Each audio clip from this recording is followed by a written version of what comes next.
خیر پہلی بات جو ہرکل نے مجھ سے پوچھی وہ یہ کہ اس شخص کا خاندان تم لوگوں میں کیسا ہے۔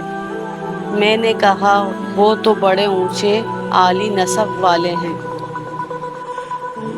کہنے لگا اس سے پہلے بھی کسی نے تم لوگوں میں ایسی بات کہی تھی؟ میں نے کہا نہیں۔ کہنے لگا اچھا اس کے بڑوں میں کوئی بادشاہ ہوا ہے؟ میں نے کہا نہیں۔ پھر اس نے کہا بڑے لوگوں نے اس کی پیروی اختیار کی ہے یا کمزوروں نے؟ میں نے کہا نہیں، کمزوروں نے۔ پھر کہنے لگا اس کے تابع دار روز بڑھتے جاتے ہیں یا کوئی ساتھی پھر بھی جاتا ہے؟ میں نے کہا نہیں۔ اور اب ہماری اس سے صلح کی ایک مقررہ مدت ٹھہری ہوئی ہے، معلوم نہیں وہ اس میں کیا کرنے والا ہے۔ ابو سفیان کہتے ہیں میں اس بات کے سوا اور کوئی جھوٹ اس گفتگو میں شامل نہ کر سکا۔ ہرکل نے کہا کیا تمہاری اس سے کبھی لڑائی بھی ہوتی ہے؟ ہم نے کہا ہاں۔ بولا پھر تمہاری اور اس کی جنگ کا کیا حال ہوتا ہے؟ میں نے کہا لڑائی ڈول کی طرح ہے، کبھی وہ ہم سے میدان جنگ جیت لیتے ہیں اور کبھی ہم ان سے جیت لیتے ہیں۔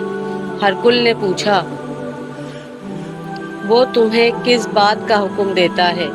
میں نے کہا وہ کہتا ہے کہ صرف ایک اللہ ہی کی عبادت کرو، اس کا کسی کو شریک نہ بناؤ اور اپنے باپ دادا کی شرک کی باتیں چھوڑ دو اور ہمیں نماز پڑھنے، سچ بولنے، پرہیزگاری اور صلہ رحمی کا حکم دیتا ہے۔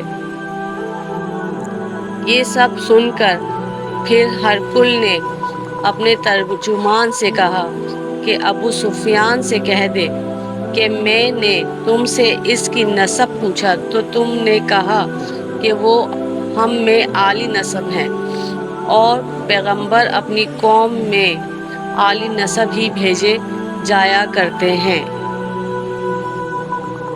میں نے تم سے پوچھا کہ دعویٰ نبوت کی یہ بات تمہارے اندر اس سے پہلے کسی اور نے بھی کہی تھی تو تم نے جواب دیا کہ نہیں۔